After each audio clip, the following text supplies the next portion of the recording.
राष्ट्रगाथा channel पर आने वाले सभी श्रोताओं को, दर्शकों को मेरा सादर सप्रेम नमस्कार। इस चैनल के माध्यम से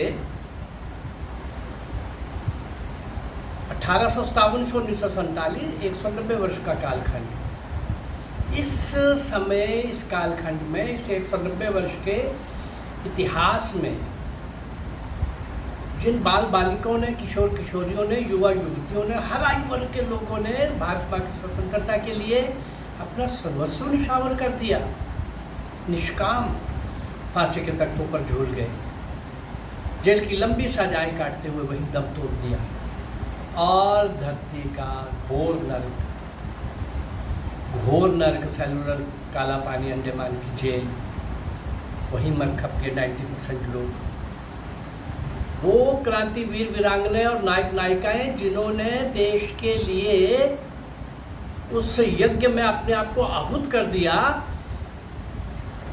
भारत माँ की गुलामी की बेड़ियां काटने के लिए खुद कट गए, उनका नाम कहीं इतिहास में नहीं, कहीं भी नहीं। दूर दूर तक जहाँ वो पैदा भी हुए थे वहाँ भी लोग अब नहीं जानते उनको, क्योंकि पढ़ाया नहीं किया और 4-5-6 जनरेशन का गैप आ गया। चलिए हम इस चैनल के माध्यम से ऐसे अज्ञात असंख्य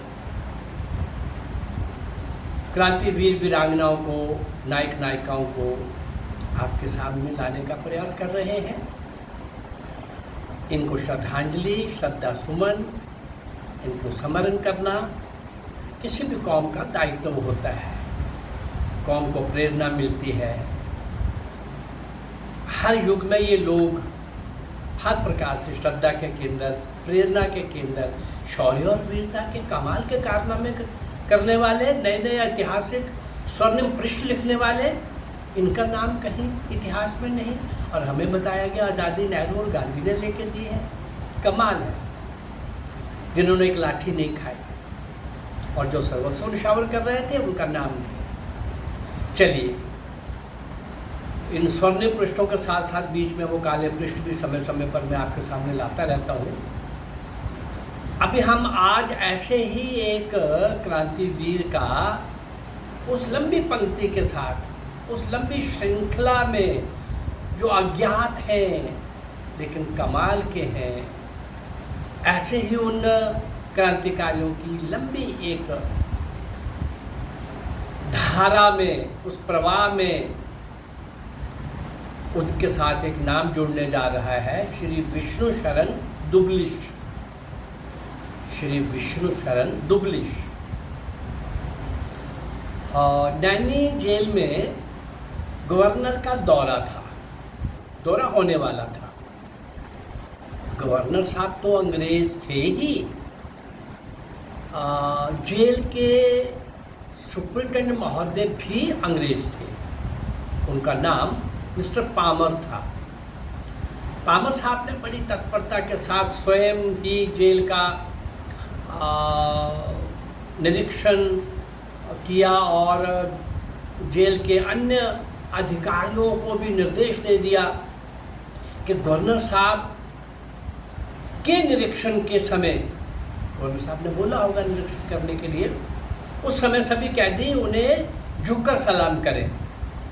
यदि उनसे कुछ पूछताछ भी की जाए तो अपनी किसी कठिनाई का उनके सामने उल्लेख ना करें। हाँ,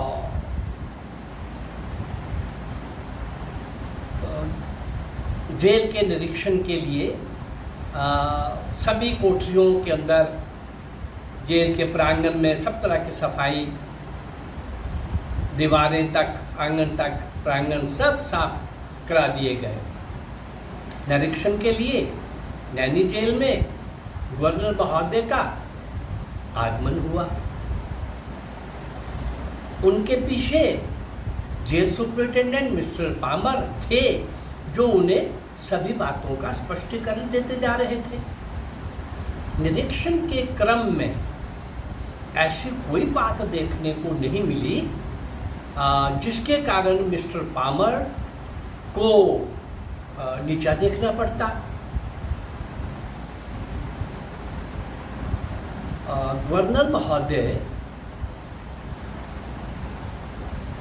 अपने वहाँ से निरीक्षण समाप्त करने ही वाले थे कि जेल की एक कोठरी पर उन्हें ताला लटका हुआ दिखाई दिया। वे पूछ बैठे, इस कमरे के कैदी लोग कहाँ हैं? वे लोग जेल के बगीचे में काम कर रहे हैं, मिस्टर पामर ने उत्तर दिया। हम उनकी अनुपस्थिति में ही उनकी कोठरी का भी निरीक्षण करेंगे। गवर्नर महोदय ने इच्छा व्यक्त की। कोठरी का ताला खोला गया।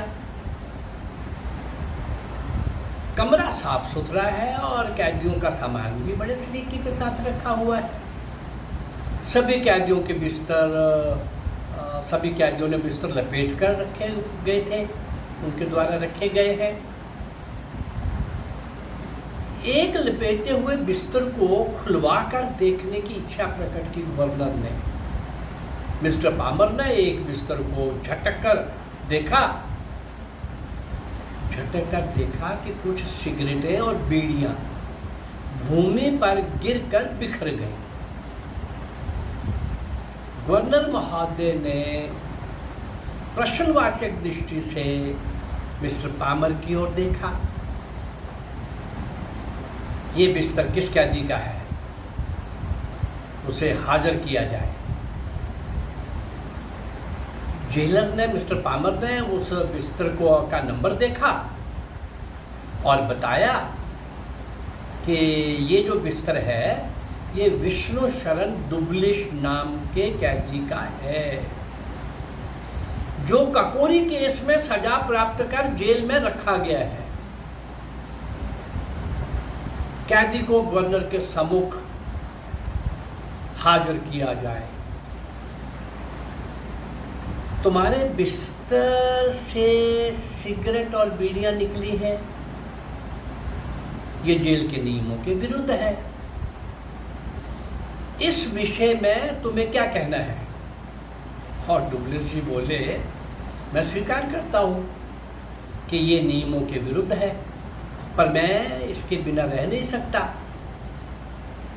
और गवर्नर ने क्या उत्तर दिया? देखो, या तो तुम बीड़ी पीना छोड़ दो या फिर काला पानी की सजा स्वीकार करो। वहां कैदियों को बीड़ी सिगरेट पीने की सुविधा है। तो दुबलिस जी ने तुरंत उसी समय कहा, तो मेरा निर्णय भी सुन लो।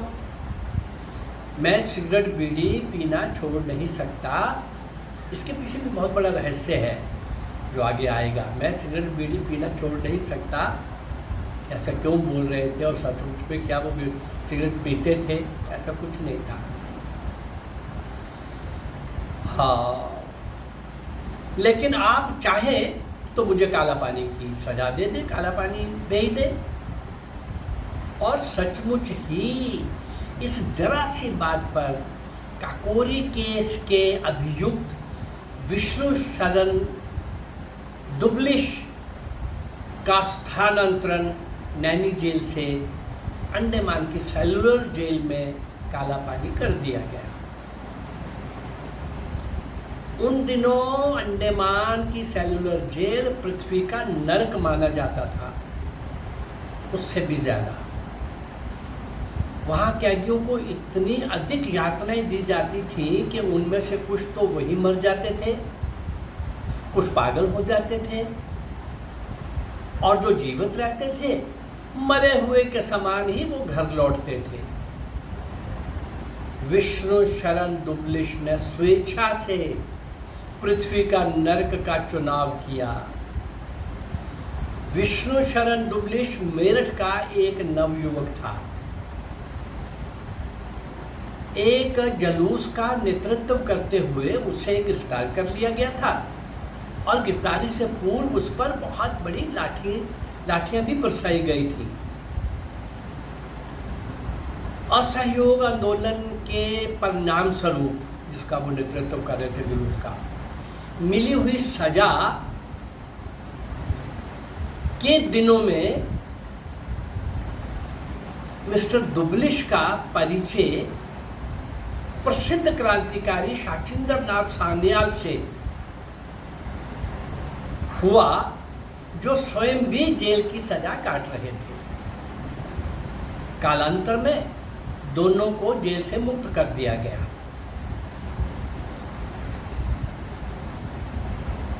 विष्णु शरण दुबलिश अब एक पक्के क्रांतिकारी बन चुके थे।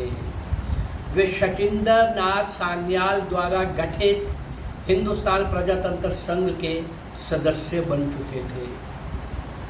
ककोरी में जो ट्रेन रोक कर अंग्रेजी खजाना लूटा गया, उसके अंतर्गत विष्णु शरण दुबलिश को भी गिरफ्तार कर लिया गया और उन्हें 10 वर्ष की कठोर कारावास की सजा मिली थी। बरेली और नैनी जेल में उन्हें रखा गया था। उन्हीं दिनों जेल में दंगा हो गया, जिससे भड़काने का आरोप विष्णु शरण दुबलिश पर लगाया गया। इस केस में उन्हें आजीवन काला पानी की सजा मिली। वकील लोग होते हैं, वो अपील करते हैं कि भाई इतनी बड़ी सज़ा नहीं मिलनी चाहिए, तो उनकी सज़ा काला पानी की काट करके 10 वर्ष की सज़ा नैनी जेल में मिल गई, वहाँ रखा गया उनको। आखिर बीड़ी पीना ना छोड़ने पर दुबलिश को इसी नैनी जेल से काला पानी स्थानांतरण हुआ था, स्वयं स्वीकार किया था उस नर्क को। इसके पीछे का भाव क्या था? काकोरी केस, जिसका बहुत बार वर्णन आया है, लखनऊ के निकट, उसमें राम प्रसाद बिस्मिल, चंद्रशेखर, ऐसे 8 लोग थे जो सारा वो ऑपरेशन कर रहे थे। ट्रेन को रोक करके सारे सरकारी खजाने को लूटने का, वो सारा मैंने बहुत बार बताया है। लेकिन उसी काकोरी की डकैती में, अंग्रेजी खजाना लूटने में ये भी थे, और इसी के अंतर्गत उनको जेल में रखा गया था। उसमें 10 वर्ष की सज़ा मिली थी, क्योंकि इनके द्वारा कोई मारा नहीं गया था। तो अब ये 10 वर्ष की सज़ा तो मिली, लेकिन काकोरी कांड के कुछ लोगों को काला पानी की सज़ा मिली थी। तभी से मन में था, अरे, और काला पानी की सज़ा मतलब फांसी से भी ज़्यादा भयंकर। फांसी तो हो गई ना, बात खत्म हो गई, 1 2 3, पर वो तो एक मिनट वहाँ पर काटना, वहाँ का मैंने कई बार एक आपके सामने वहाँ का दृश्य रखने की कोशिश की है। वो वातावरण, वो दृश्य, वो काली कोठरी, वो छोटी सी, अंदर शौचालय, अंदर ये सब कुछ छोटा सा, खड़े भी नहीं हो सकते आप। और भी वीर सावरकर को तो वहाँ पर कोल्लू की जगह, ऐसे बहुत क्रांतिकारियों को बैल की जगह कोल्लू का, बैल की जगह जितने से वो तेल निकालने का काम, और थोड़ा सा भी रुक गया या लक्ष्य निर्धारित तेल नहीं निकला तो हंटर से, ये सब। और ये स्वयं स्वीकार कर रहे थे, ये कोई सिगरेट बीड़ी नहीं पीते थे। मन में ये था कि मुझे जब ये कहा जाएगा, ऐसा कुछ सुना होगा, तो मैं इसको, मुझे वैसे तो काला पानी की सज़ा नहीं मिली, वो मेरे दूसरे साथियों को मिली, तो मैंने भी काला पानी जैसे कठोर कारावास के लिए जाना है। उसको इस तरीके से बीड़ी सिगरेट के, वो सारा आप सोच रहे होंगे, बीड़ी सिगरेट मैं छोड़ नहीं सकता, आप मुझे काला पानी भेज दो, वो यही चाहते थे विष्णु शरण दुबलिश। श्री विष्णु शरण दुबलिश आज एक क्रांतिकारी, मैंने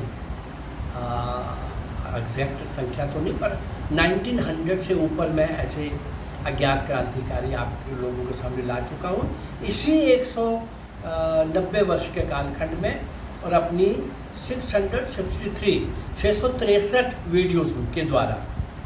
और अभी इसी कालखंड में केवल 190 वर्ष ईस्ट इंडिया के कंपनी के आने से और ब्रिटिशर्स के जाने तक का, नेताजी सुभाष चंद्र बोस तक का, मैं केवल उन्हीं लोगों को ले रहा हूँ जिन्होंने सशस्त्र चुनौती दी। किसको? उस भयंकर, अति आताताई और अत्याचार करने वाली, आबादी से ज़्यादा दुनिया के अंदर जिनका राज्य था, यूनियन जैक लहराता था, ऐसी सरकार को चुनौती देने वाले बाल बालिका किशोर किशोरियाँ। अरे परसों ही तो मैंने अभी 2 बहनों का दिया और लगभग 125 से ऊपर तो मैं महिला क्रांतिकारी आप लोगों के सामने ला चुका हूँ। और कमाल है, जिन लोगों ने सर्वस्व निशावर किया, क्रांति यज्ञ में अपने आप को आहुत किया, सब तरह की भयंकर से भयंकर सजाएं, और वो महिलाएं जो कुछ लोग जो महिलाएं घर भी चला रही थी और देश के लिए अपना बहुत बड़ा योगदान दे रही थी, उनके बलिदान, ऐसे सब बलिदान मैं आप लोगों के सामने ला रहा हूँ। लेकिन आप सोचिए ज़रा, जो लोग ये बोलते हैं कि आज़ादी कांग्रेस ने ला के दी और गांधी नेहरू ने ला के दी, इस पर मैं बहुत बार बोल चुका हूँ। इससे बड़ा कोई मजाक हो नहीं सकता। कांग्रेस बनाने वाला कौन था, कांग्रेस के शुरू के ग्रुप का काम क्या था, वो करते क्या थे, बोलते क्या थे, वो सब इतिहास में भरा पड़ा है। और आज इन सब लोगों को अज्ञात, पूर्ण रूप से अज्ञात क्रांतिवीर वीरांगनाओं को, नायक नायिकाओं को श्रद्धा सुमन, श्रद्धांजलि भेंट करके स्मरण करने का क्रम जो मैं आगे बढ़ा रहा हूँ। मैं सिंध के राजा दाहे से नेताजी सुभाष चंद्र बोस तक 1000 साल के वो क्रांतिवीर वीरांगनाएं, वो देशभक्त आपके सामने लाने वाला हूँ।